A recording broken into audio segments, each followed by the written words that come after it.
Good afternoon. The Subcommittee on Cybersecurity, Information Technology, and Government Innovation will now come to order, and we welcome everyone for their participation this afternoon.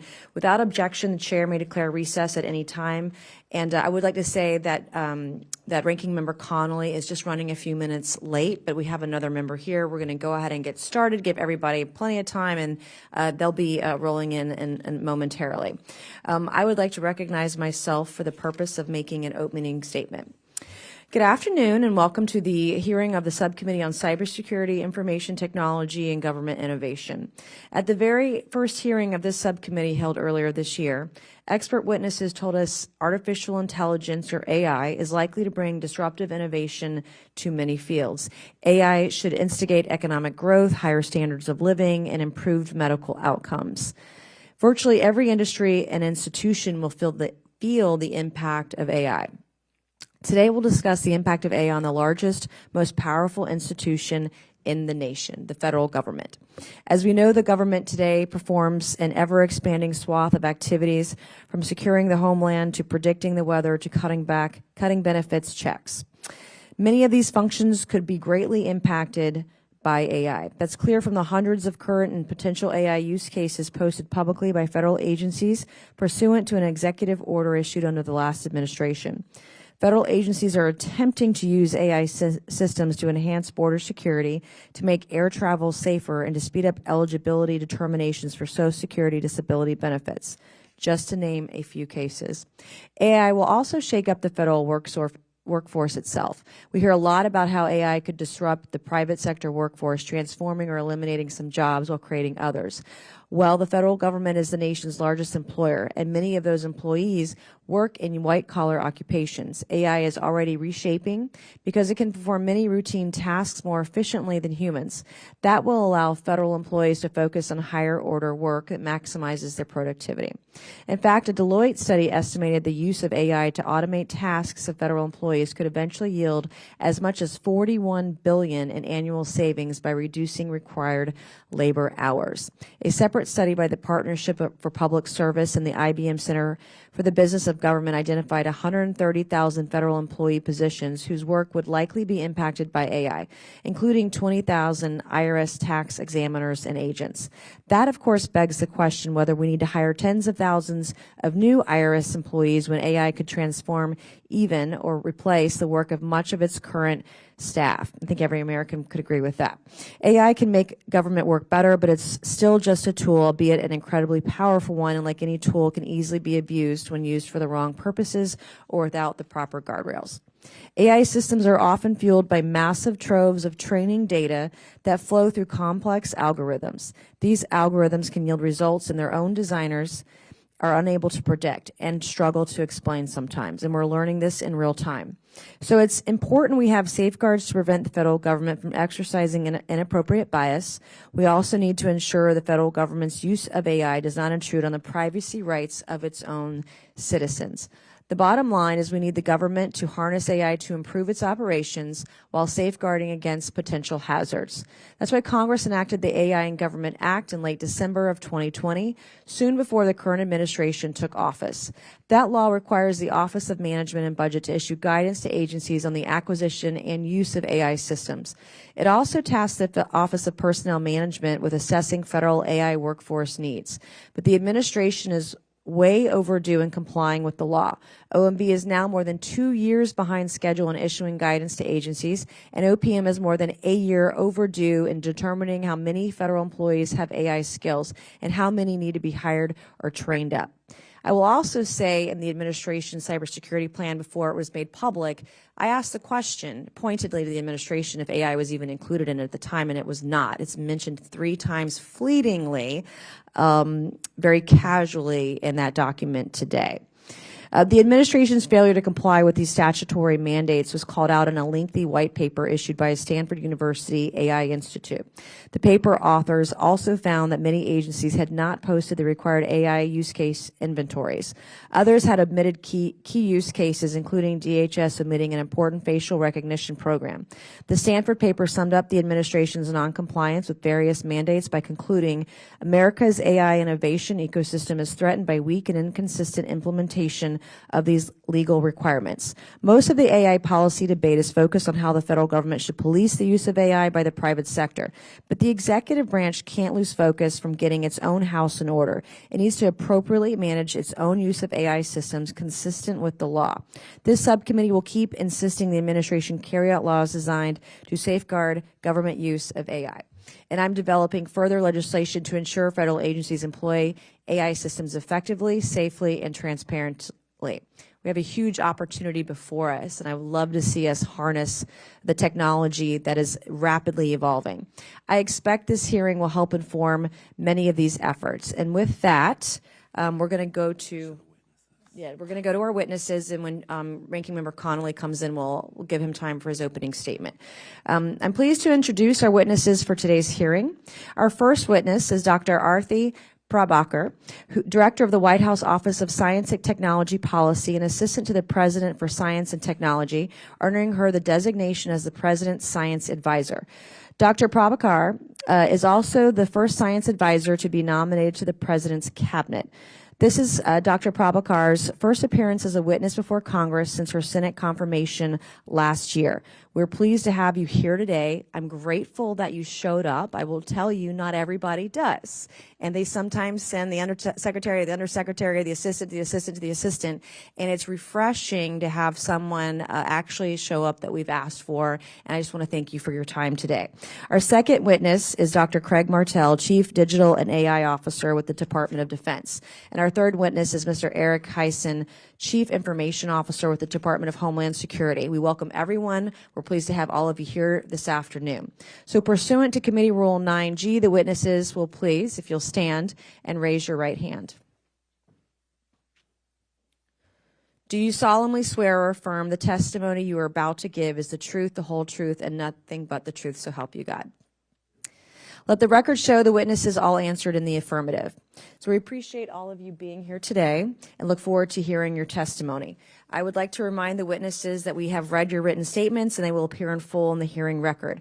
Please limit your oral statements to 5 minutes. As a reminder, please press the button on your microphone in front of you so that it's on and members can hear you. When you begin to speak, the light in front of you will turn green. After 4 minutes, the light will turn yellow. And when the red light comes on, your 5 minutes has expired, and we would ask you just please wrap it up for us.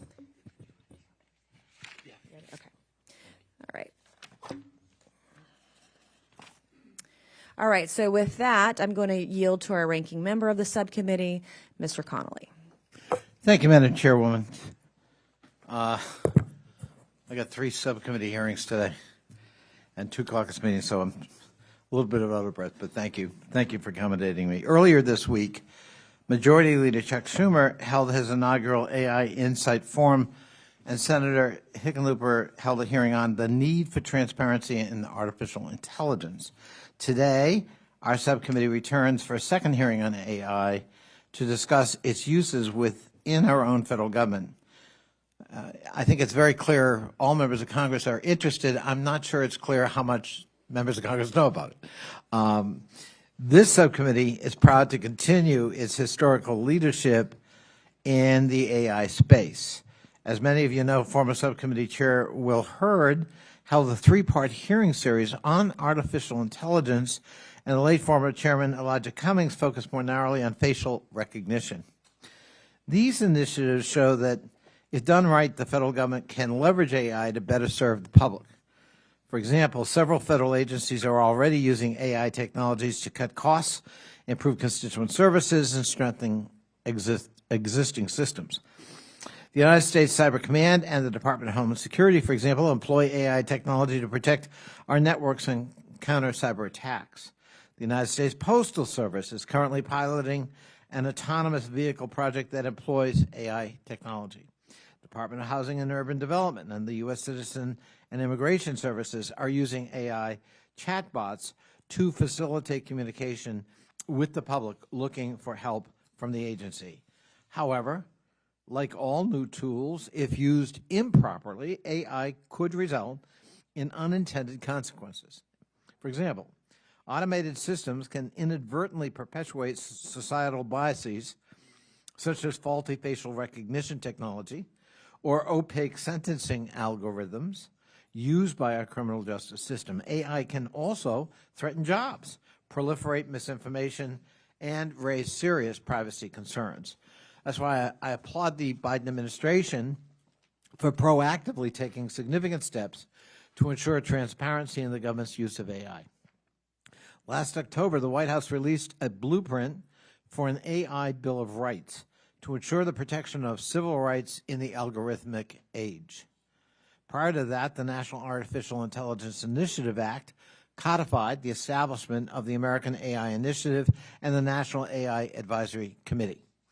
This subcommittee looks forward to hearing an update from the panelists before us on the joint work with the Secretary of Commerce to advise the White House on that AI policy. Everybody can agree the government has a colossal responsibility in developing the necessary guardrails to curb the risks of this incredible technology while allowing it to flourish. This committee must hold federal agencies accountable to ensure that they're making appropriate choices about whether and when AI is right for their mission. The federal government must also intentionally train, recruit, and maintain a workforce that's comfortable and competent with this technology. That's why the chairwoman and I worked to pass the AI Training Expansion Act of 2023, H.R. 4503, out of our committee, and would expand AI training within the executive branch. Really important. And I commend my colleague for that bipartisan collaboration. AI is already changing the world around us in so many ways, and we need to step up to the challenge and mitigate the risks. The federal government needs to ensure this technology is created, deployed, and used in a safe, ethical, productive, and equitable manner. And with that, I yield back. Thank you, Madam Chairwoman. Thank you, Mr. Connolly. I ask unanimous consent for Representative Clay Higgins from Louisiana to be waived on to the subcommittee for today's hearing for the purpose of asking questions. So without objection, so ordered.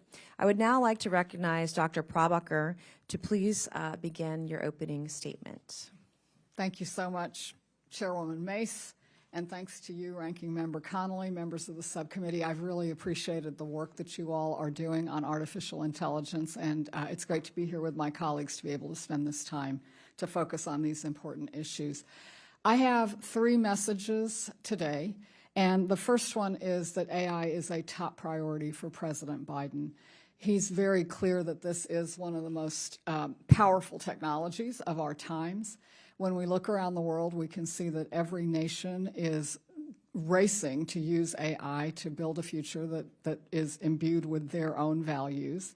And I think we can all agree that we do not want to live in a future that is defined by technology shaped by authoritarian regimes. And that's why the president is very clear that American leadership in the world today requires American leadership in artificial intelligence. Second, for America to lead in AI, government has some core responsibilities, and one set of those responsibilities is to manage the risks of AI, and as both of your opening statements have noted, AI's risks are broad because its applications are so broad, and these risks range from risks related to fraud and information integrity.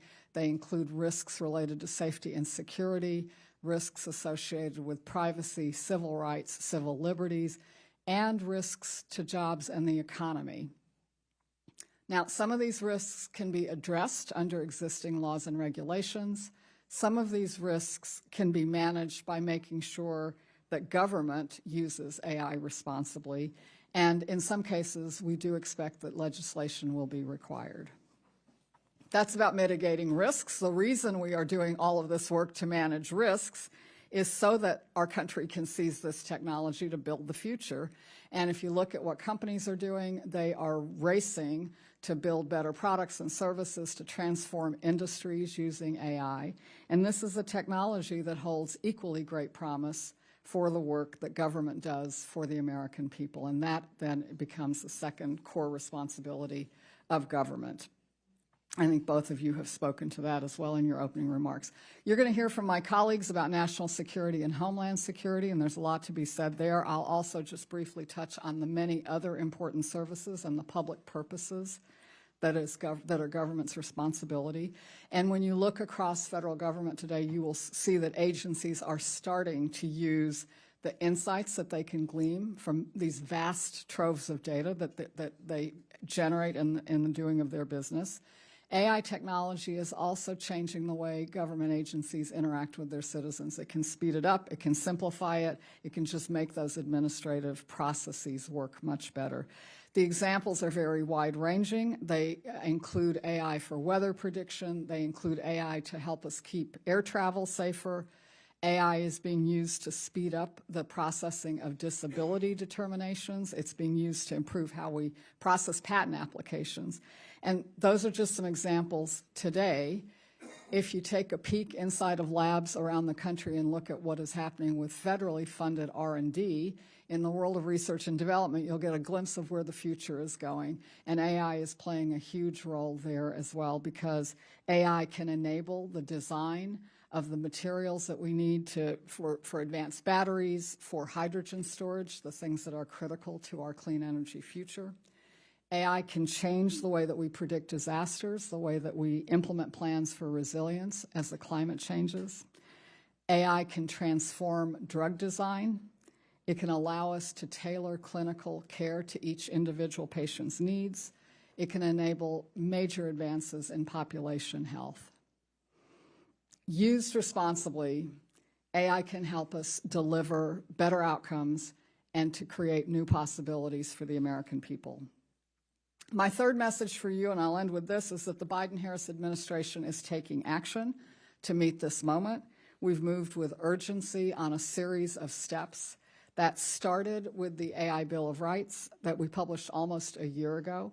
And I want to emphasize that, especially in a time when technology is moving as fast as it is so important to be clear about our values, about the importance of rights, about safety and security, about privacy. And that was the important role of the AI Bill of Rights. More recently, because of the President's leadership, 15 companies have now made voluntary commitments to focus on safety, security, and trustworthiness in their AI systems that they are developing and driving. That's companies' responsibilities.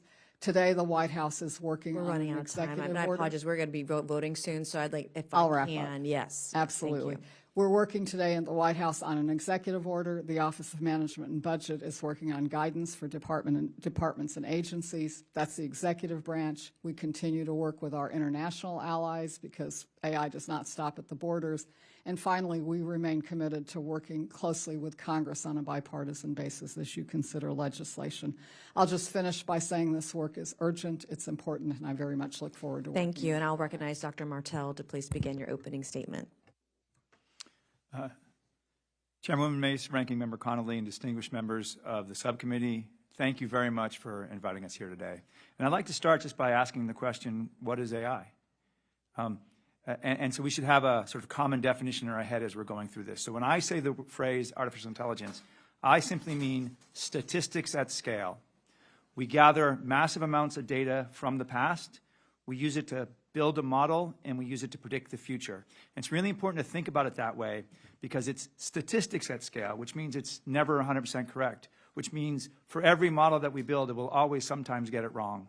And so a large part of what we have to think about is how do we understand when it gets it wrong and what should we do when it does get it wrong. So it's really important to remember that as I'm going through my comments. My other panelists here may have different definitions, but that's the operative one for me. I look forward to sharing the ongoing efforts of the Chief Digital and AI Office around the responsible use of data analytics and AI-enabled technologies to accomplish our national defense mission. Data analytics and AI are integral to accomplishing the priorities set forth in the National Defense Strategy. To support these efforts, the CDAO has established 5 strategic initiatives: improving data quality, that's the stuff we use to measure the past; developing robust performance metrics, that tells us how well we're doing in the future; providing enterprise-ready AI scaffolding, building the data integration layer for CJADC2, and developing a robust talent management plan for the Department of Defense as a whole. Firstly, quality data is CDAO's foundational priority. We are focused on holistically improving the quality of the data that enables most DoD use cases. For example, CDAO is providing data and digital talent teams to the principal staff assistants and the combatant commanders through the Accelerating Data and AI Initiative, also called ADA. Additionally, the CDAO is creating validation and verification processes that check for data for errors, inconsistency, and with respect to bias, class imbalances, before AI models are ever even produced. We are also working closely with the U.S. Cyber Command on their 5-year AI roadmap for rapidly acquiring and adopting AI systems. Secondly, in business performance, CDAO, in partnership with the DoD Performance Improvement Officer, is defining and data enabling the metrics that the DoD will use to assess and manage its performance in support of the Secretary of Defense's priorities, the National Defense Strategy, and the Strategic Management Plan. CDAO is ensuring that these metrics are outcome-based, not just how many meetings did I go to, but the effectiveness of those meetings, and measurable. Thirdly, enterprise AI scaffolding consists of the robust environments and tools that enable cutting-edge development of machine learning and AI capabilities. We provide the technical and non-technical enterprise services necessary to accelerate secure, reliable, and responsible AI development.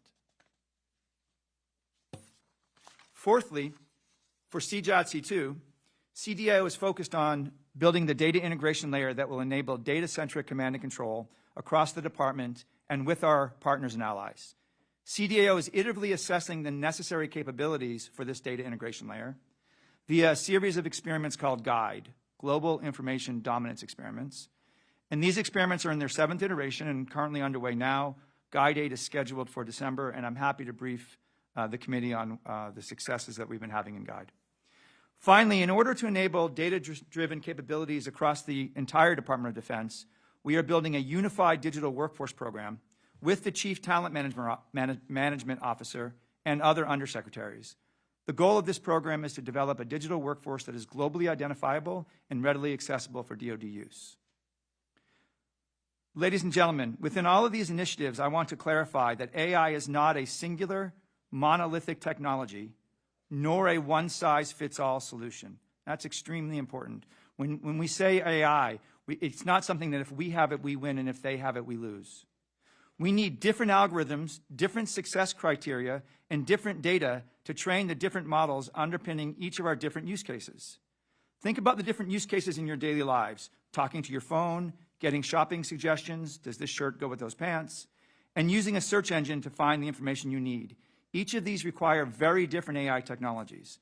The same is true for the DoD. We need computer vision to understand our environment, natural language processing to navigate the department's policies and idiomatic language, which is really hard for humans to understand, and reinforcement learning for predictive maintenance, as well as many other types of machine learning algorithms. It is very important to remember that AI is neither a panacea nor a Pandora's box. And if we think about it that way, we're not thinking about it correctly, and we're not going to be able to tackle the problem. It's not a one-size thing. We need to evaluate its effectiveness and concomitant dangers on a use-case-by-use case basis. We got to wrap it up. I I'm done. apologize. That's my last word. Great. Thank you. There you go. Awesome. Bravo. I'd like to recognize Mr. Hyson to please begin your opening statement. All right, Chairwoman Mace, Ranking Member Connolly, and distinguished members of the subcommittee, thank you for the opportunity to testify today. I'd like to note that in addition to serving as the department's Chief Information Officer, Secretary Mayorkas also named me today as the first DHS Chief Artificial Intelligence Officer. I'd like to talk with you today about 3 concrete use cases where DHS is already using AI to deliver clear benefits for the American people, and then share the comprehensive measures we are taking to ensure that our use of AI is safe, responsible, and rights-respecting. First, DHS is using AI to keep dangerous drugs out of our country. Recently, a car drove north from Mexico and approached the San Ysidro port of entry in San Diego, California. In the past, the Customs and Border Protection officer that inspected that car would likely have had no reason to give it extra scrutiny. But this time, one of our machine learning models noticed a potentially suspicious pattern in the vehicle's crossing history. After looking at the model's flag, the officer decided to refer the car to secondary inspection, where we discovered and seized nearly 60 kilograms of fentanyl and 16 kilograms of meth concealed in the vehicle's rear quarter panels and gas tank. If not for this use of AI, those drugs could be on our streets. Second, DHS is using AI to aid our law enforcement officers in investigating heinous crimes. Last month, Homeland Security Investigations announced the completion of one of the most successful operations ever against child sexual abuse online. Operation Renewed Hope resulted in identifying 311 previously unknown victims of sexual exploitation and led to the rescue of several victims from active abuse and the arrests of suspected perpetrators. This operation relied on the expertise and dedication of our agents and our partners domestically and abroad. But our agents had an extra tool at their disposal.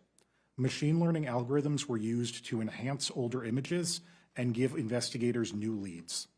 Through this use of AI, we were able to turn formerly cold cases into rescues and arrests. Finally, DHS is using AI to make air travel easier and safer. TSA has started rolling out touchless pre-check in select airports, a new optional way of going through the airport curb to gate without ever taking out your wallet. Once you opt in, you can check your bag, go through the security checkpoint, and board your flight, all with just a quick photo. This process and TSA's acceptance of mobile driver's licenses in 7 states and counting use thoroughly tested AI-powered algorithms to save time, reduce physical touch points, and increase security by verifying identity more accurately. While I've highlighted these 3 examples today, DHS will use AI to transform all parts of our operation, from detecting and mitigating cybersecurity vulnerabilities to enhancing maritime search and rescue operations and far beyond. AI will provide smarter and timelier information to our agents and officers to aid them in making decisions and free them up from routine tasks to focus on higher value work. As we move forward, we will ensure that our use of AI is responsible and trustworthy, that it is rigorously tested to be effective, that it safeguards privacy, civil rights, and civil liberties while avoiding inappropriate biases, and to the extent possible, that it is transparent and explainable to the people we serve. Last month, Secretary Mayorkas issued our key principles for responsible AI use. We are applying these principles through the DHS AI Task Force, which I lead alongside our Undersecretary for Science and Technology, by issuing comprehensive policies on specific types of AI, as we did just this week with new restrictions on our use of facial recognition. We will work alongside our internal and external oversight partners, to include Congress and this subcommittee, as we work to implement NIST's AI risk management framework and remain fully compliant with evolving laws, practices, and policies. Thank you again for the opportunity to testify today. I look forward to your questions. Thank you, Mr. Heisen. I know votes have just been called. I'm going to, before I gavel out, and my colleagues can leave to go vote, I'm just going to ask my questions before we go and gavel out. Dr. Prabhakar, I'm going to recognize myself for 5 minutes. My first question is to you, Dr. Prabhakar. As the President's Science Advisor, you're the President's top artificial intelligence advisor. I expect you regularly brief him on AI. The Associated Press has quoted you as saying in a recent interview you've had several conversations with him about AI. How many times have you been able to brief him thus far in this position? Thank you for the question, Chairwoman. The President has been very focused on AI. He's asked for briefings on AI at multiple junctures. How many times have you been able to brief him? I would have to stop and count. Let me give you a couple of examples. He met. Is it more than one or multiple times? He met with his Council of Advisors, PCAS, President's Council of Advisors on Science and Technology. I believe that was in early April. We had a discussion about AI before that, and then he spent an extended period with a room full of amazing science and technology experts, people using AI, people generating AI, and had a very extensive conversation there. Another occasion was... What did President Biden say to you about AI?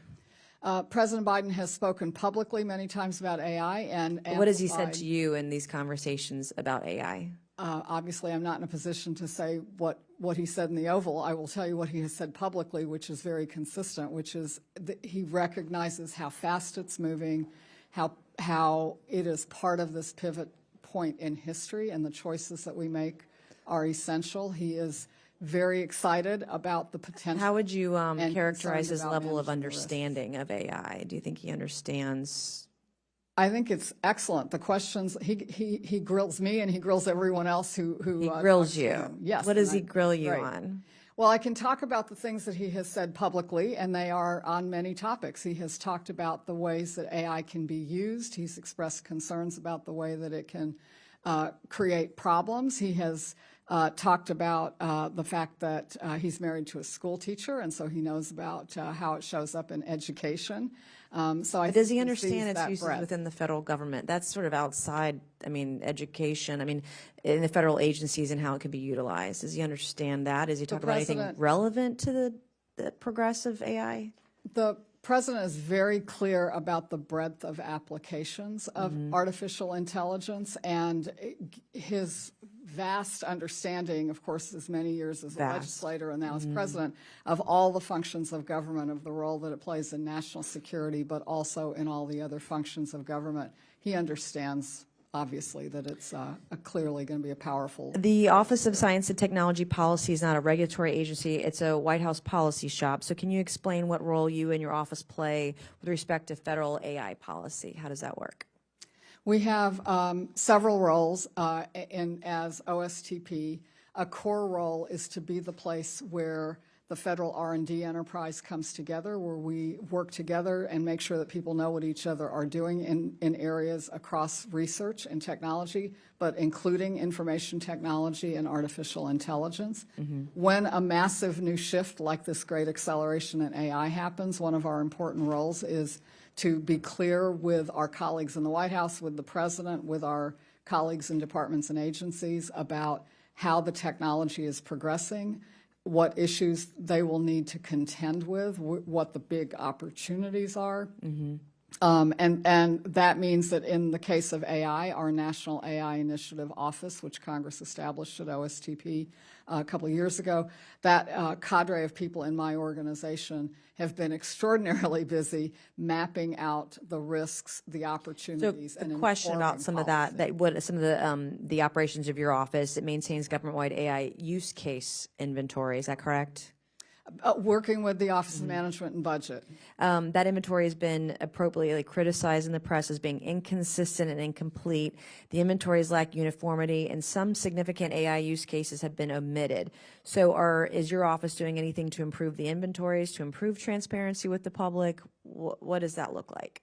The initiative to start cataloging those use cases was an important one, and it's very much work in progress. We're getting good insights from what is already in that use case inventory and working with departments and agencies. And then one last question, I got 25 seconds. OMB is more than 2 years late in complying with a congressional mandate to give federal agencies guidance on the acquisition and use of AI. The law requires OMB to coordinate with your office in drafting that guidance. So why, and very quickly, we have 10 seconds, why is the process stalled? When can we expect to see some guidance?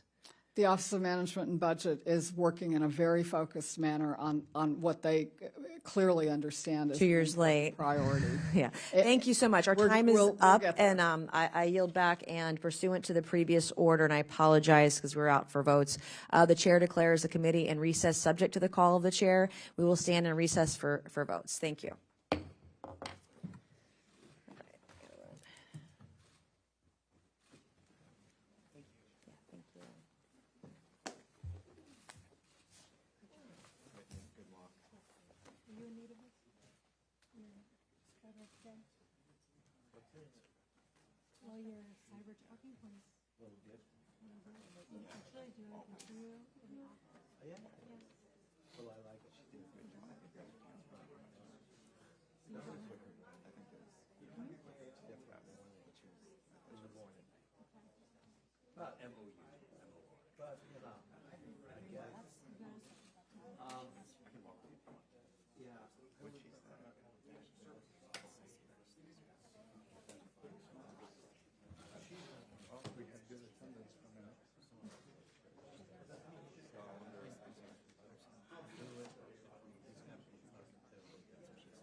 And cybersecurity.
I told him that you were embarrassed that we didn't your same last name.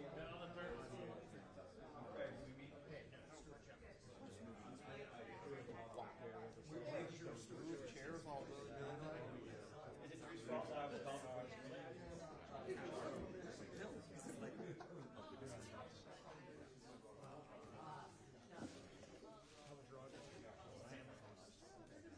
You have a half hour? Less. Yeah. Sorry, is that one? Okay.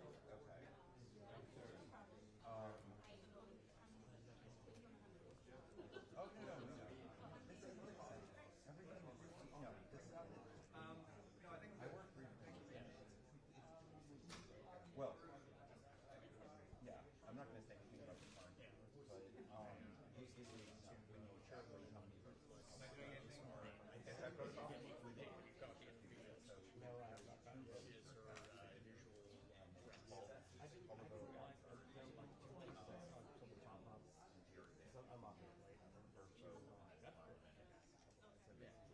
when you share with the company, but then yeah, I would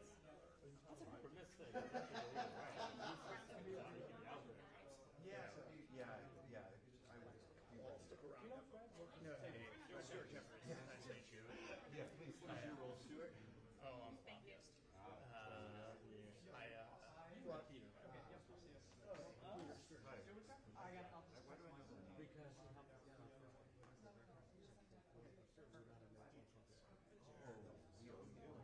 Because What do you want? No, that was for me. Big. That really got us off to the right foot. yes, yeah, sure.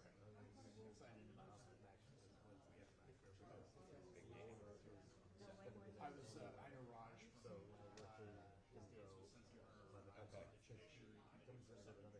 Okay.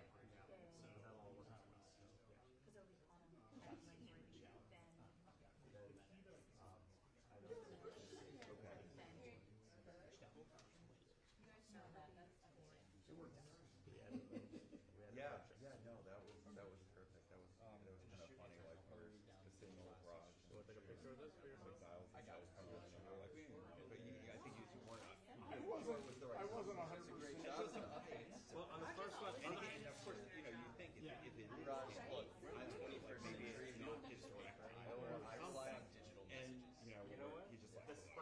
So don't give me that. Not if I take a picture of it. It's just a really fun one. Okay, cool. If you just exactly whenever they start I'm sure she'll send it out as well, just so I can be cognizant. I mean, the walk-up floor is still. I'll get out of here. I was just coming to say hi. Cool. Are you sticking around? I'll stick around. I gotta get a room set aside. Before 3, so. Okay. Yeah. Good to see you. Yeah, great meeting. Lauren. Stuart Jeffries. Lauren, Nice to meet you. Another part of the time for it. Nice. Are you in Mrs. Personal office or? Okay, committee. Absolutely. I know. Like, and when I say that, people think I'm being like, I don't know, too incredibly smart. Yeah.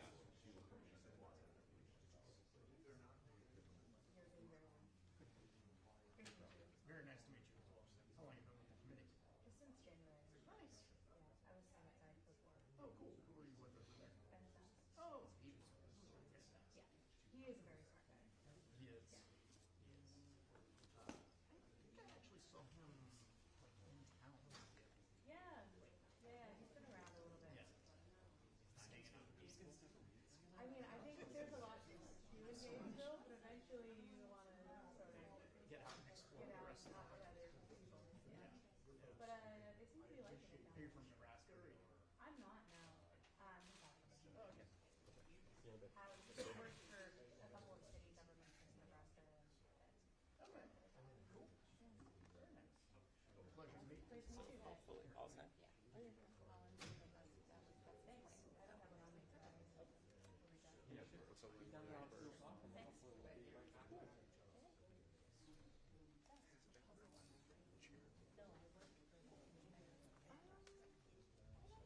What's up? Thanks.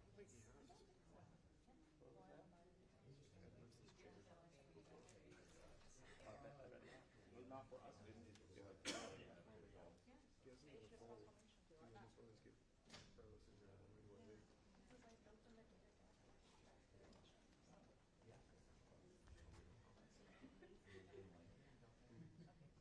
That's why we need to pursue her question.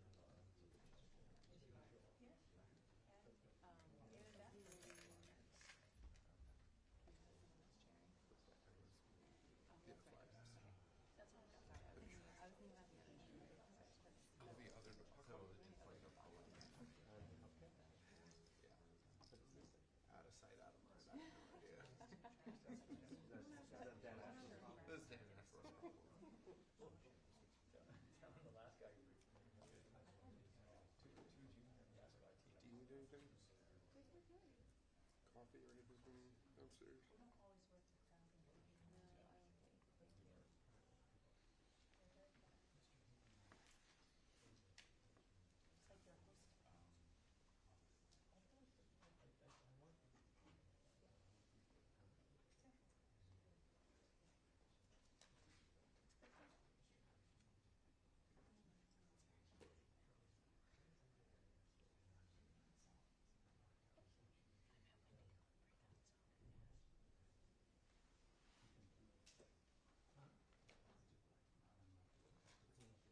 No, I don't think.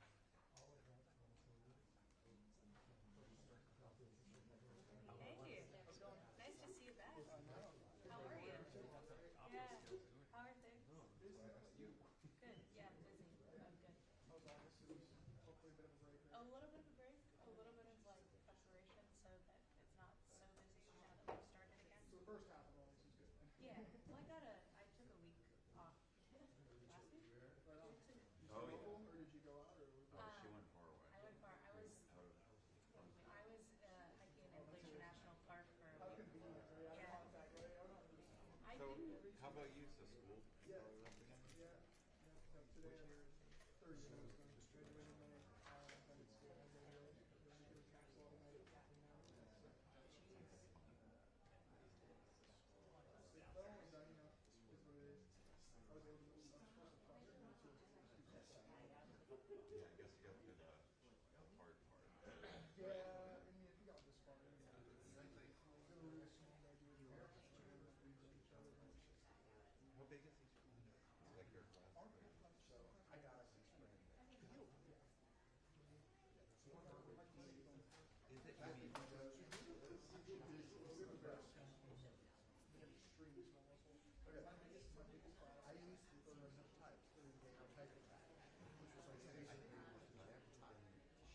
That's not only the case, there are requirements that are American. Oh, yeah, yeah. Definitely, I'm sure. I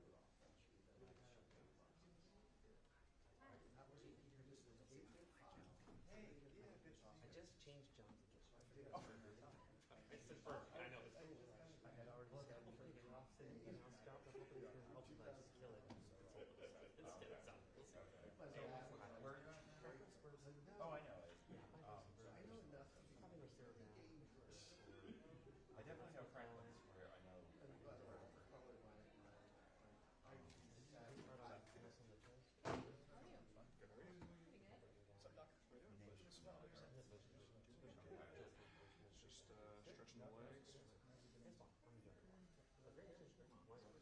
Sorry, I can't stay. I'm going to watch the rest of the telecast.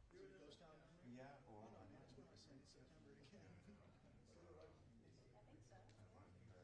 saw that. Y'all are going to be the tip of that spear, right?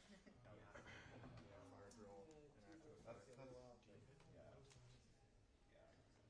But you're doing changing it to some AI. Do we have any guesstimates for the hours? This is smart. Fire. Okay. A couple of months ago, we were thinking about invasion and we were planning on going there. Now they postponed, but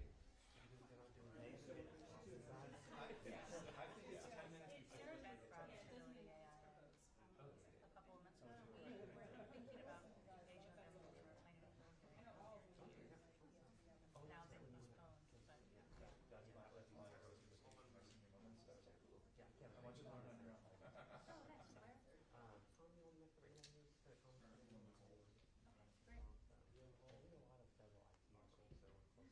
No, she's gonna have to go to I don't know. Yeah. We're not here to get back to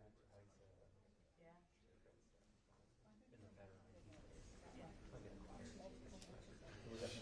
It's very unlikely we'll make it.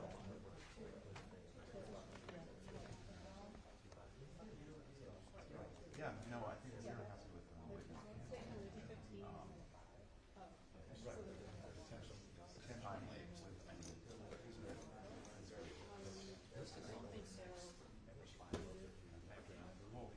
All right, yeah, good to see you again. I'm Lauren. Lauren.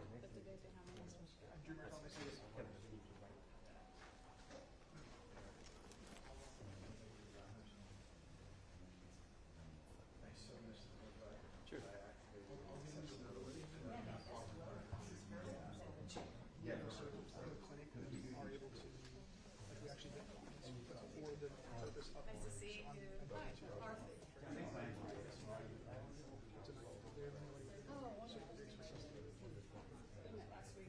For free. It'd be better. I just said that because I'm going to go over to why not? No, I've actually said it before too. I mean, at the very least, for the school. That's exactly what I said. At least put it back into the clinic. I understand we want to make them dominant. Well, that's true. I meant this particular subject. Don't get me started on that. But yeah, I know. Why should a school be able to provide They should. That's the unfortunate part. The best resources they have. that's clinics. Just don't. That's why they don't want And they don't want to charge. to. What's ridiculous is one of the things they get relatively large settlements. So I was in jail. Oh, that's fine. Ridiculous settlements. And they don't even get down to that. Yeah, the school was very. Classic. Carla told me that Ben prison in the BBC is the third highest paid employee in the BBC. Which it's crazy. It's like it's the worst run institutions in the country.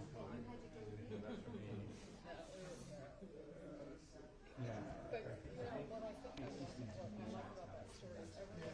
It's all double apprenticeship. And it's on the line. Yeah. You know, but you can just statistically predict Find the right opportunity and actually grab that. You'll be all right. it's not shocking, right? And then on the other hand, it's not actually great. That's the thing. I really think that it's. I like the old policy. I mean, that's where the sausage is very. You're going to deal with downstream of the It's shop. the classic one in AI. Okay, well, you know, we'll deal with it over the time being, and then a few years later down the road. I'm sorry? Yeah, but that's like once I have my kids in school and I know how the Walmart looks, so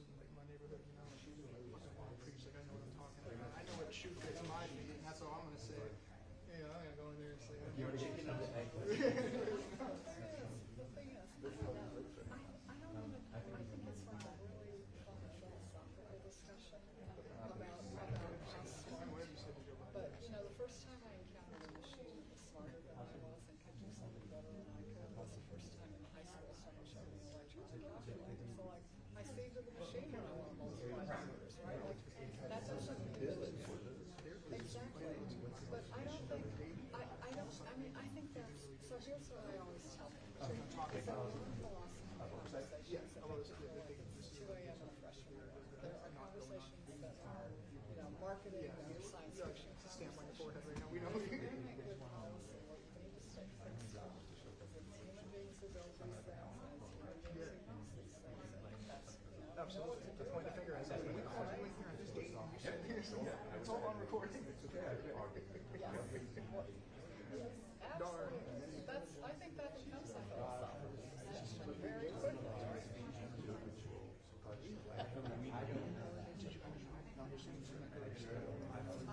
My personal, if I were in a freshman year, I would be pointing out that That was the first time. yeah. What makes up intelligence. I just think it's always more complex than whatever you know. I'm sorry, I'm your way. But that's a And I think we should have those discussions. I just don't think they tell you much about how to policies. That's all I'm saying. right on. Yeah, it's pretty good. It's a good table to be at. So it's not common for you to be next to those. I don't know about you. I did not check my brain at the Beltway. How about you? Listen, I spent half of my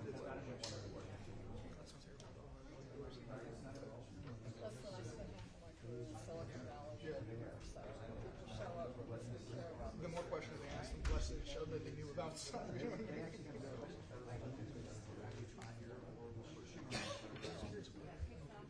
Tell them more receptive. And then it was here. So since I just moved Edwards, so that'll come here. No, I think that's okay. Yeah.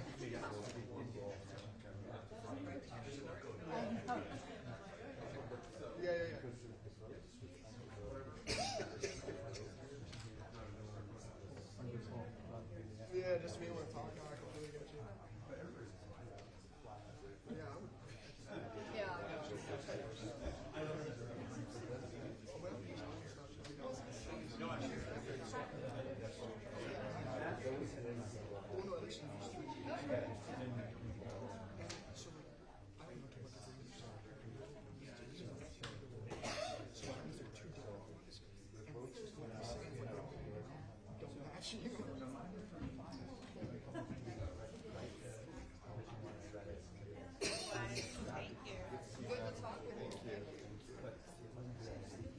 Exactly right. To sound more natural in language and stuff. I love it. Oh, yeah. So again, we did talk about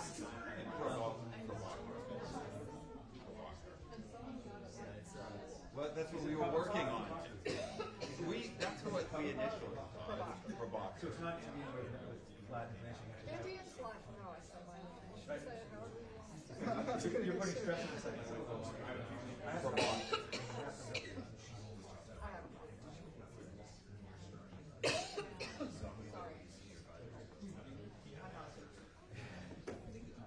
We trust that you're a scientist. Oh, God. Sorry. So yeah, we did meet briefly. Yeah, that's Yeah. It was a while ago. I think it was in. I actually don't know what it was. Definitely a few months ago. So a lot has happened. Yeah, things move very quickly. And obviously we're hearing, as we're trying to be hearing, like, okay, there's the guidance, we're calling out the guidance. It's 2 years late for the statute, that just means time. Sounds like, maybe a few weeks. Yeah, actually, even if they don't, they pretend like they don't. They go through data, I think he's past the future. Yeah, those little So, just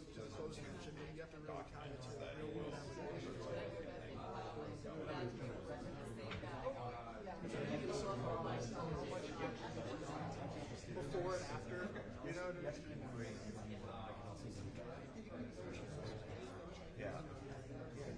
gotta tell you. When you're quick, how much of it's repetitive? All the levels, right? One here, and I guess that includes.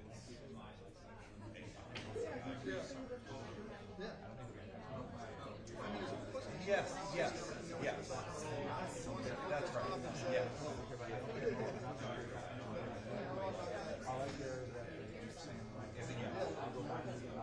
Fade away. I have zero.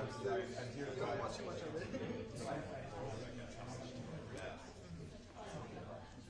It's like one. Darn, a raise.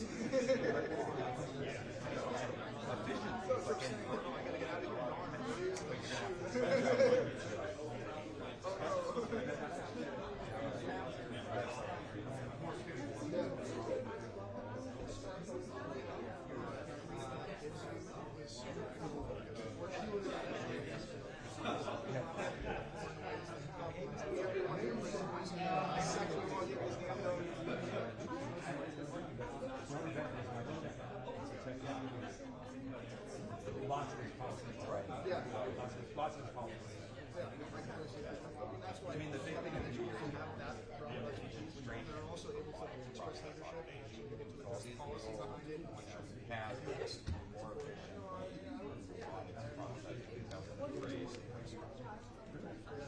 I don't know exactly what it is, but that was the term of ours. No, not physical, but just in terms of like automating like these kind of like smaller tasks. And that was just it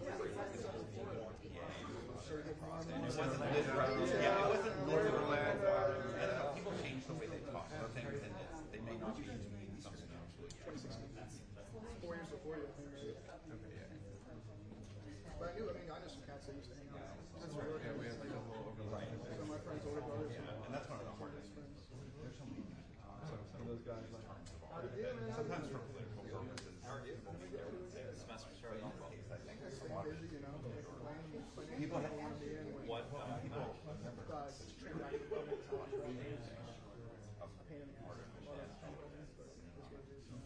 How about you? yeah, I'm busy. You special part-time? Or are you working? Are you doing it nighttime basically? I'm like, so my classes are Monday, Wednesday, but they start at like 2. So, but I don't know what I was thinking in the spring is I'm taking like Comtrans, tax, across the states, and like a policy program. So it's like I'm really doing tax tonight 6 to 9, dog. I don't know what I was thinking in the spring. I didn't think I wanted to it's just like sad. No, I said externship. things in the house that they are more, a lot more. It's that first vote. It's that first vote. Oh no, but that for the first vote they'll say it's 15 cents. That's the first vote, and usually it's the first vote that we and then the subsequent votes. Okay. So now we're. Well, I just my old boss come in, look at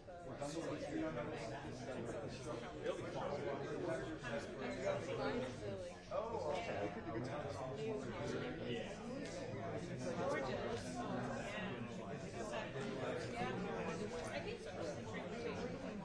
I do. I If you right, it's a Hank Johnson. Thank you.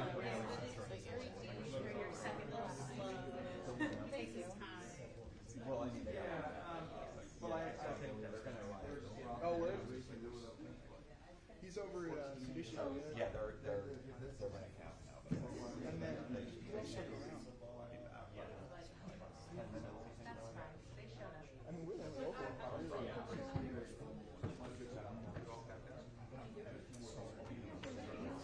yeah. She described it as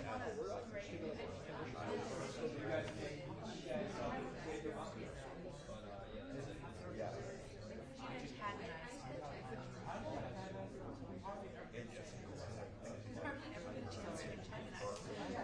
And that's why we need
So we had these big bipartisan.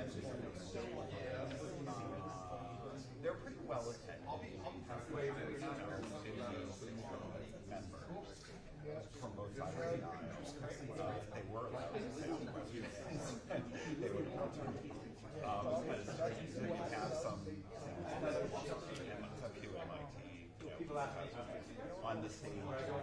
Members would go up to the mic and they would ask them questions and then they would sit down. And then all sorts, but some of the older members would sit there for a while.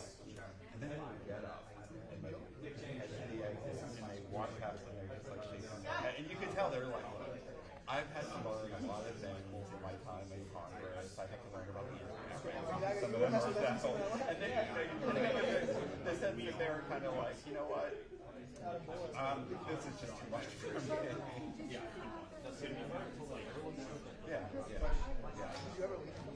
I love it. Oh, no, I thought they were good. They're good. I thought and we have like really just started out.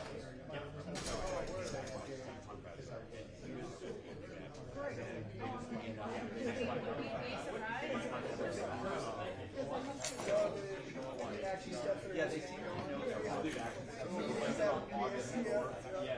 I think somebody really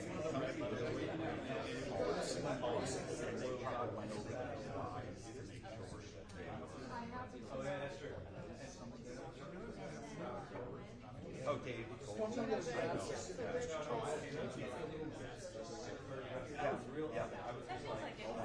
I think she found it hilarious. I was. Yeah, he's good. We were at first. Yeah,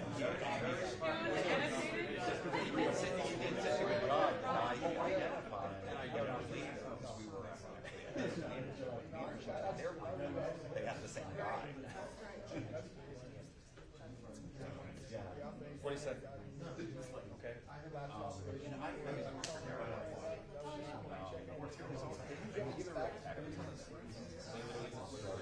Very smart guy.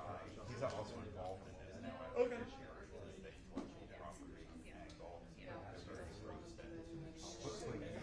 They want IT.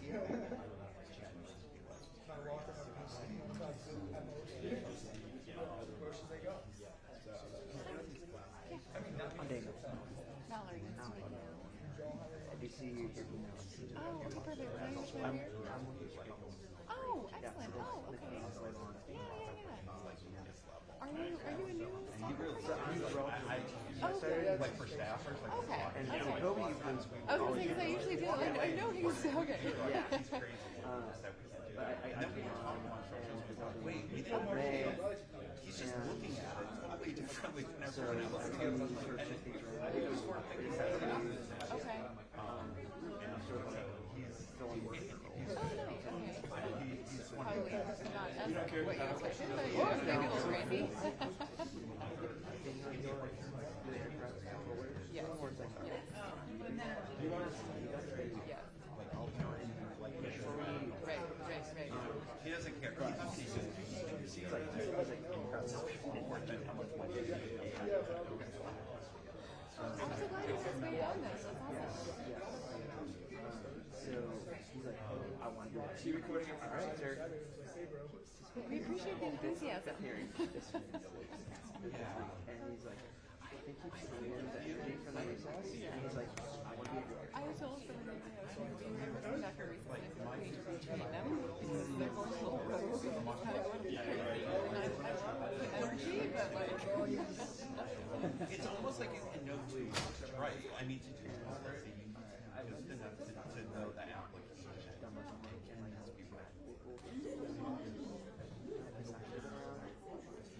Yes, she, I'm trying to think, she wasn't in our hearing this morning either though, because she was trying to find chairs for these subcommittees.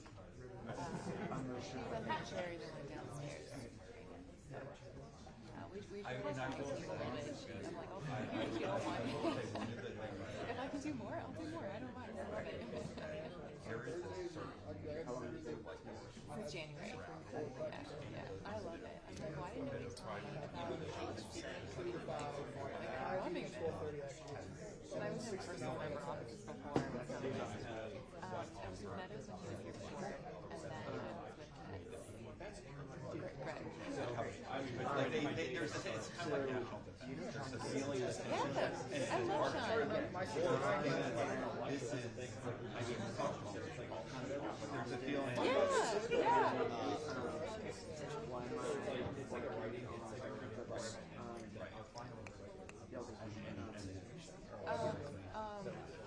Chad, yeah. So I was going to be able to Oh, okay. Oh, man, okay, we don't tell me today. I like run into him randomly, but yeah.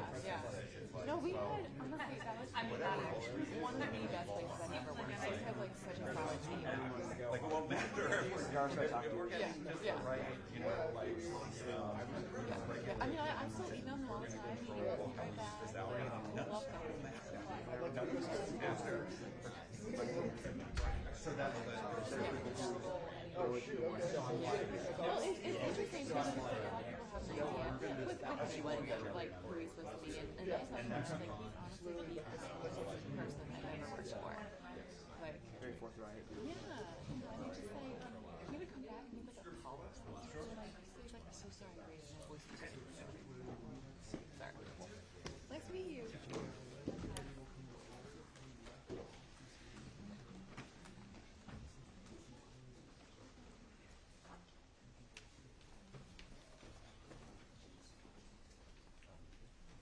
And just real quick thought for the problem.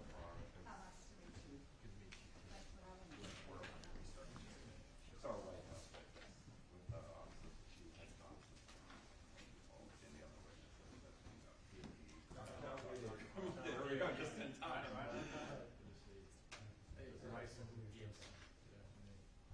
So as soon, so as soon as we have another member, we will reconvene.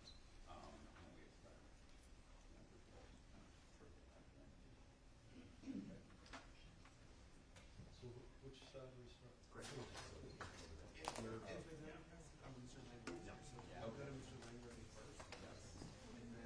Essentially, you can just keep going down those steps. We're gonna go right to you for questions. But the normal rule of order, if everyone were here, would be. So we'll probably wind down and then we'll. Okay. Here we'll let you know. There's special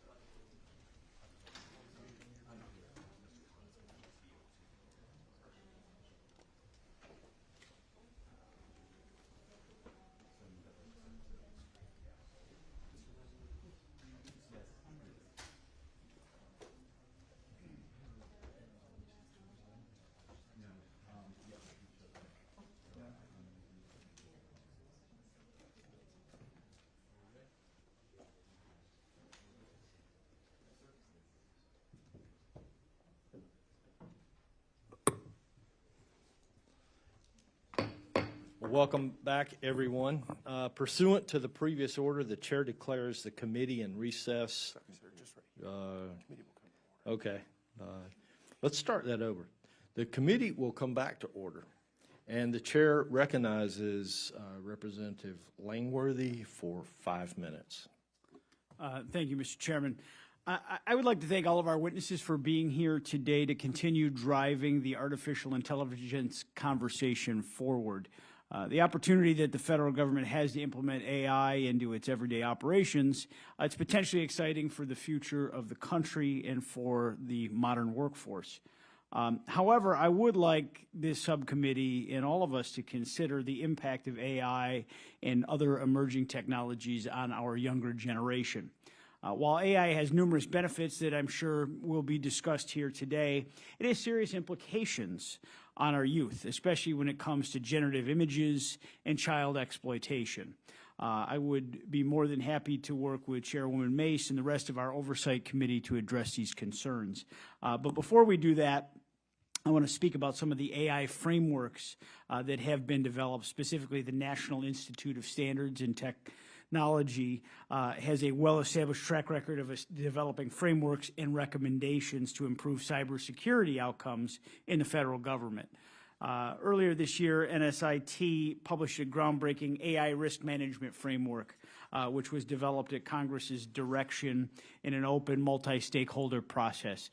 Leading companies are already using the NIST AI framework for managing AI risks, just as they use the NIST cybersecurity framework and other NIST cyber recommendations. With that being said, Dr. Probecker, I'd like to ask you whether or not you see the NIST AI framework being taken up by the federal government in the same way that NIST cybersecurity work is being used today, and what steps, if any, that your office is taking to implement the AI framework. Thank you so much, Representative Longworthy. NIST, I had the great pleasure of leading NIST many decades ago when my hair was still black, and I share your important point about the role that that organization has played in cybersecurity and other important areas. In artificial intelligence, their risk management framework, when they put that out, I think that was one important step in a longer journey to getting to where we can actually have safe and effective AI, whether it's private sector use or public sector use. And as you've seen with industry's adoption of the risk management framework, and it's, I see that approach also starting now to be used within government. What that allows people to do is to know what questions to ask about how to make an AI system safe and effective. And again, depending on the application, the questions will be different and the process that they go through will be different. But that's a starting point. And to me, it is just table stakes to know that you're, if your organization is using that risk management framework, it's table stakes to know that you're actually asking the question. I want to step back, though, and also be clear that we all understand that what we need is a future where AI systems are safe and effective, that they do what you need them to do, that they don't do dangerous things or inappropriate things that you don't want them to do. But I think we should all be very clear that companies, researchers, nobody actually really quite knows how to do that. And so I think NIST's work and the community of the technology community's work that is still ahead is to continue to develop tools and methods so that we can get as good at understanding whether an AI system is safe and effective as we know for physical products or many other areas. And that is some of the work that still remains to be done. All right. I wanted to follow up and ask about criticism towards the AI blueprint that OSTP has produced, the blueprint that has been criticized for being in conflict with the NSIT framework. Could you address this? I'd be happy to address this. The AI Bill of Rights focused on our values, which are so important when we're in very choppy times and choppy waters as this technology is moving so fast. And if you go back and look at the Bill of Rights, what it talks about is how important it is to make sure that people aren't discriminated against, but have access to safe systems that are secure. So a lot of the same themes that you'll find in the risk management framework and everything that we've been talking about here today, that's very consistent with the Bill of Rights. That work was developed by OSTP, but working very closely with NIST and others across government with many, many inputs from private organizations, companies, civil society organizations, academics. And then when NIST built the risk management framework on the heels of that, again, there was a lot of close communication and coordination. And to me, it was part one was values with the Bill of Rights. Part two was the initial steps of how does an organization start grappling with what are the processes that they need to put in place to manage these risks. Unfortunately, I'm out of time and I yield back, but we'll be following up with some questions in writing. The gentleman from New York yields, but I'd like to yield my 5 minutes back to Mr. Langworthy. Well, thank you very much. I also wanted to bring up an executive order issued by the last administration requiring federal agencies to post for public view most of their AI use cases. This is intended to give the public a view into the administration's current and planned use of AI systems.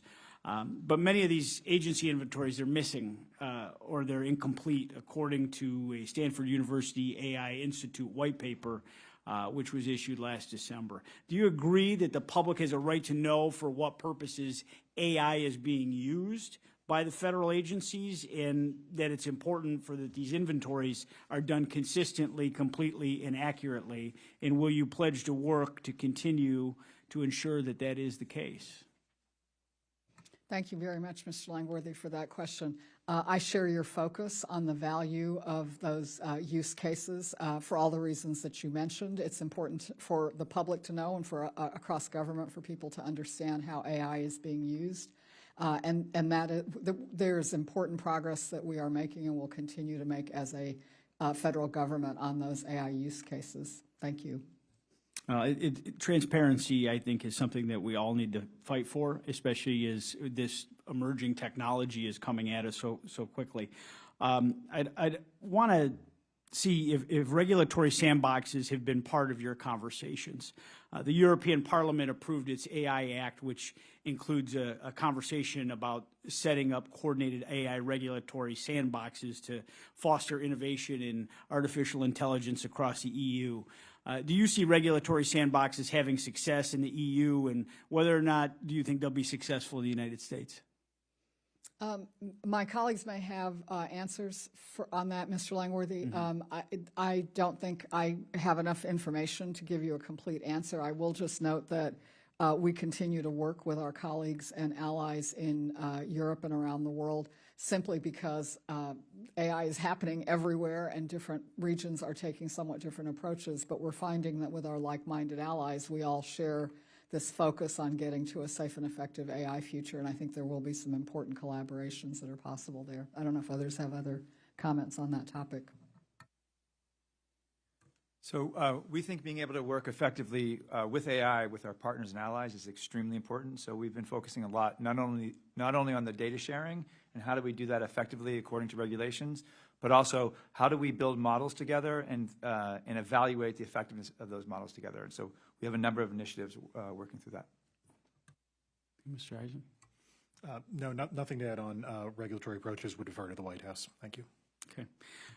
With remaining time, I want to focus on the Department of Homeland Security. So, Mr. Heisen, are you concerned that as an AI systems become more mature and complicated, that criminals will have greater opportunity to commit heinous crimes like child exploitation? Congressman, we absolutely are concerned there. However, we are also looking to harness AI to combat those crimes. I shared earlier our work of Homeland Security investigations and Operation Renewed Hope, which used AI to help rescue victims from active abuse, as well as to arrest suspected perpetrators. So as we are looking to better defend against the use of AI to commit these crimes, we are also using it to defend against them. The protections, have to be built at the same time as, all of the fruits of what AI can bring us, have to be there.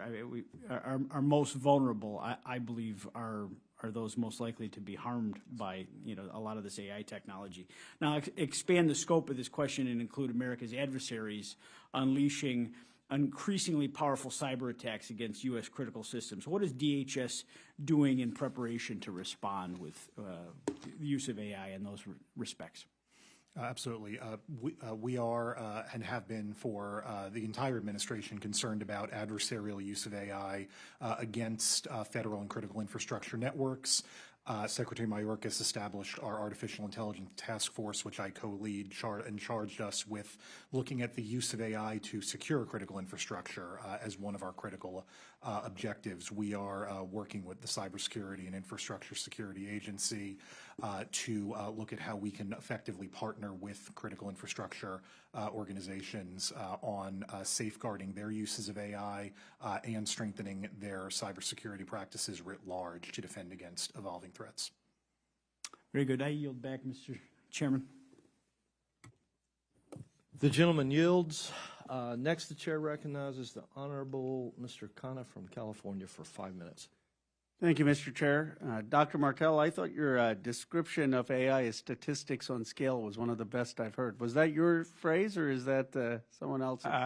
You know, these things get bantered around. I think it's mine, but it might not be, so I don't want to claim anything that's not, but it's one I've been using for a while for explanatory purposes. Well, I appreciate it, because I think, you know, I don't always agree with Noam Chomsky, but I thought his op-ed in the New York Times, where he talked about human intelligence and what that entails, and how that is so different than a predictive model that's taking a lot of data and putting probabilistic outcomes, was very thoughtful. And one of the concerns I have is that there's been an overhyping of AI as a form of human intelligence, which I just think is giving our species less credit than we deserve.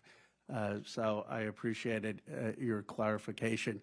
Dr. Prabhakar, Chairwoman Nancy Mason and I have a bill called the Search Act, which would basically require government agencies to use AI technology to help improve the search functions in their own websites and in collecting data.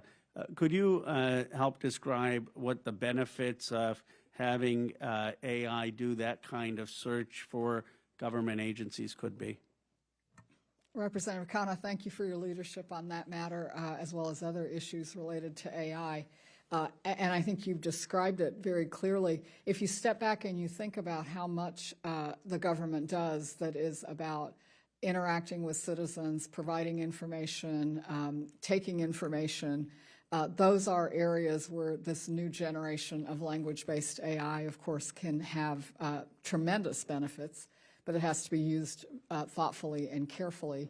And search is a great example. It's easy to imagine the use, and people are starting to do this, using generative AI to summarize complex documents, to synthesize arguments from across many different perspectives, to draft responses.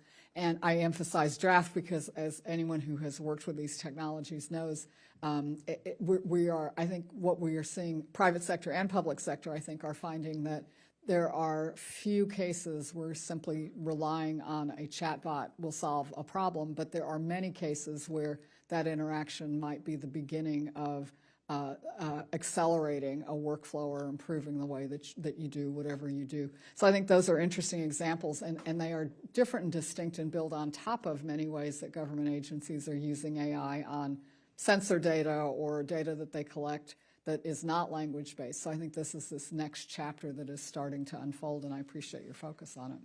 I appreciate that.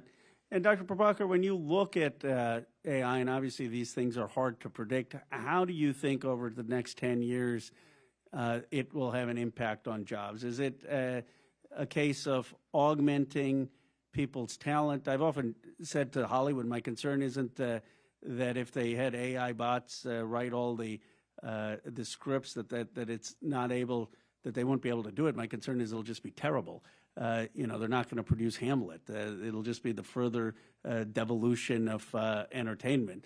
Many times I've used ChatGPT, and I've challenged my staff to use it for a speech, and it's not as good as Cliff Notes. And if professors are having students use it and not getting good grades, that's probably because they're not asking the right questions. I mean, probably the class isn't challenging enough. But my point is that where is it that it's going to displace things? How do we prepare for it? Where is it that it's going to create opportunity as you see it? This focus on the impact of AI technology on jobs is critically important because we have a long history. We know that technology does change work in all kinds of ways. And it's, I think, let me just start by saying that it's very early. And right now we don't fully know, it hasn't fully played out how this new generation of language-based AI will, how will it blossom and what impacts will it have. The best understanding that many experts have in this area is that there are things that will look a lot like prior changes with technology coming in, and there are things that aren't going to look the same. What I think we can expect is that some jobs may get upskilled, become more valuable, allow people to earn more for their labor, and other jobs will get displaced. That's happened with every wave of technology for not just decades, but probably for millennia. And I think what is very different about this new generation, of course, is the fact that it can be used to do administrative tasks, creative tasks, everything from graphic design and image generation to writing documents to even legal analysis. And so a lot of the kinds of professions that a few years ago I think people imagined were not going to be touched by AI technology now will come into the limelight. I'm still wondering, and my time's expired, I'm still waiting for ChatGPT to come up with something as elegant as statistics would scale, but we'll see. Right. I don't think that's possible, sorry. And so with that, the chair now recognizes the Honorable Representative Timmons from South Carolina for 5 minutes. Thank you, Mr. Chairman. Thank you to all eyewitnesses for being here. Dr. Martell, I want to start out with you. You defined AI in a way that I have never heard before, and in a way that isn't really what other searches would define it as. Can you elaborate on that definition? Sure. So it actually doesn't define all of AI, it defines modern AI. There's a lot of prior generational AI that is actually rule-based, expert systems where they've written a bunch of if-then statements. I wouldn't call that statistics at scale. But modern AI all of modern AI is based on gathering massive amounts of data from the past. That's our lens into the world. And particularly, it's highly curated labeled data, which represents the task at hand. It's using that to build a model, and you can just think back to any simple class you had where you did linear regression. That linear regression is the model, right? So it builds the model, and then it uses that model to predict the future. And I don't think anyone in the scientific community would disagree with that as a general characterization of how modern AI applies. No, I appreciate you elaborating. I see where I see your point, and I agree. I mean, I hadn't thought of it that way. Can we talk about possible uses of AI within either DoD or our adversaries' military capabilities? Sure. One of the reasons, if I may, one of the reasons I describe it like that is to have people realize that AI is not monolithic. So when we say AI, what we really mean is a specific AI-based technology or specific statistically based technology. And it's important to differentiate that because we may be doing really well in for one use case and very poorly in another, and that may be so for our adversaries as well.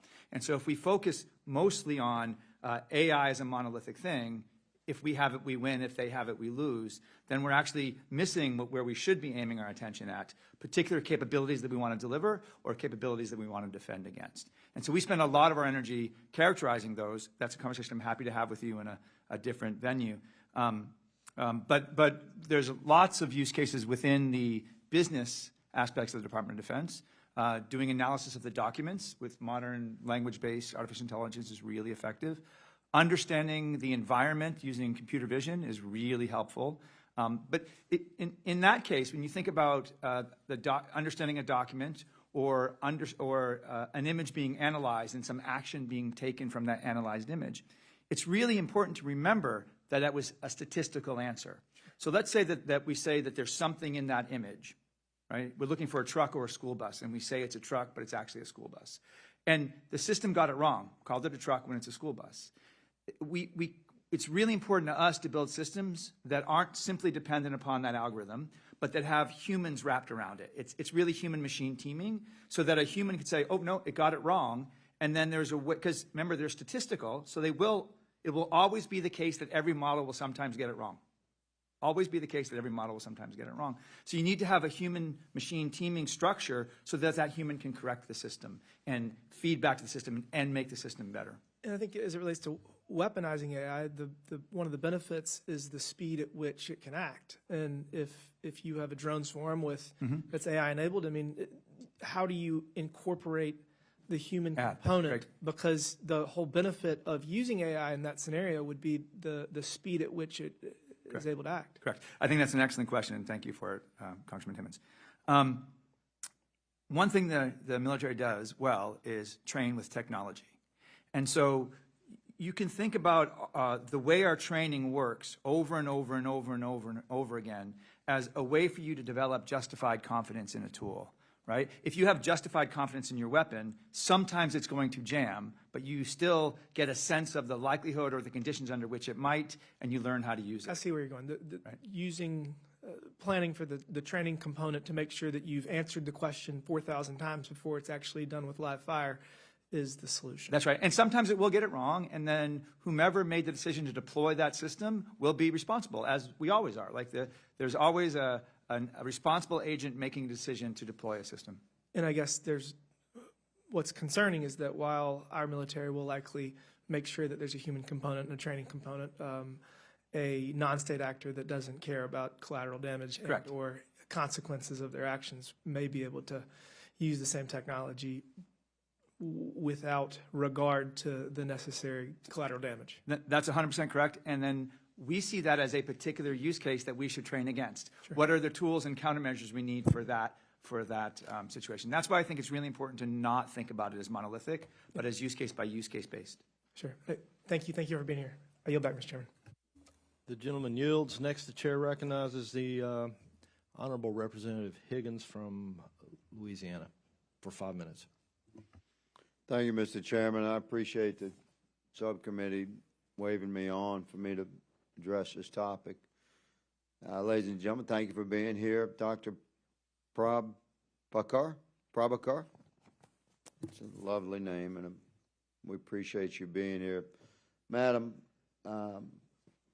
in your statement, in your written statement, you say that one of your quotes, I believe, says, AI advances also bring the risk of a deepening erosion of privacy as surveillance increases and as more and more sensitive information is used to train AI systems. You point out that authoritarian governments are already using AI to censor and repress expression and abuse human rights.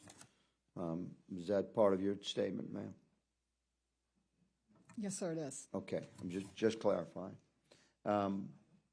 I have a broader concern I'd like to focus on in my limited time here regarding government's use of AI in the enforcement of laws and regulations. And I think that I'm strongly against that.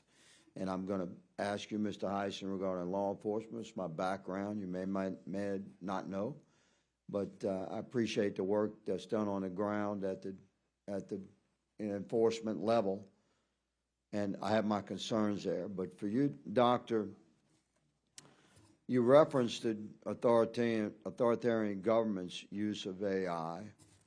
Talk to us about criminal enterprise or state-sponsored cyber threat enterprise and how that would relate to AI. For instance, like malware AI or Trojan horse AI. We've seen major compromises of cyber systems at the government level and in the private sector. In my state of Louisiana, all driver's licenses. If you have a driver's license in Louisiana, your data was compromised. That's pretty much everybody. So we have stories like this across the country. It affects us all. Seems to me that AI is a tremendous threat in that arena. Can you address that? Thank you for the question, Congressman Higgins. You're focusing on some of the important issues about the power of AI and which makes it very appealing to solve hard problems, but then comes with these risks that you've highlighted. Many threads in some of your comments. Let me focus for a moment on the cybersecurity element, because I think it's a great example of the bright and the dark side of AI technology. What we are seeing with the advances in AI is the ability to write software code more quickly, more securely, more robustly. Those are some of the bright side advantages. And at the same time, this is a technology that can be used for cyber attacks to look for vulnerabilities, to generate attacks more efficiently.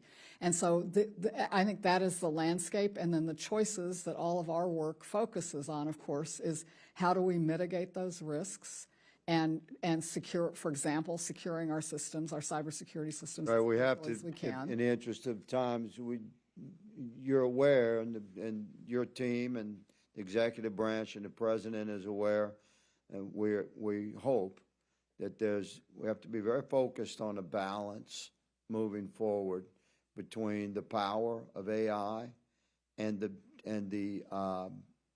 potential dangers of AI. And I think primarily we have to establish security against weaponized AI from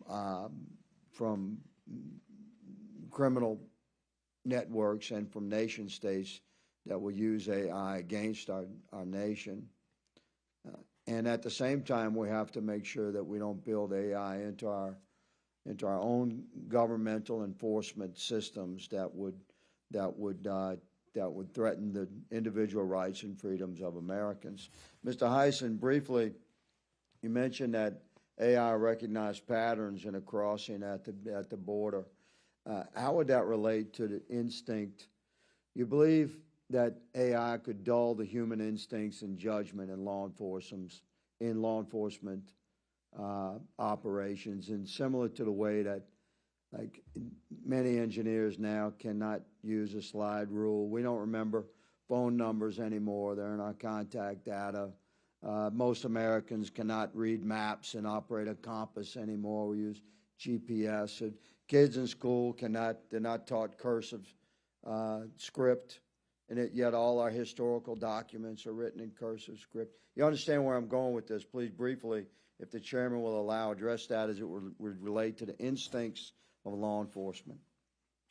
The witness may answer the question. Congressman, thank you. I certainly acknowledge the risk and want to assure you that we are leveraging AI as decision support for our law enforcement officers, but that ultimately our officers use AI to remove repetitive paperwork and administrative tasks that our officers have to do that they would tell you, and they tell me, dulls their focus from their security mission. Thank you, sir. That's the answer I was hoping for. Mr. Chairman, I appreciate the indulgence. Thank you. I yield. Gentleman yields. The chair would like to thank the witnesses for your time this afternoon. And without objection, members will have 5 legislative days within which to submit materials and additional written questions for the witnesses, which will be forwarded to the witnesses. Without objection, the subcommittee stands adjourned.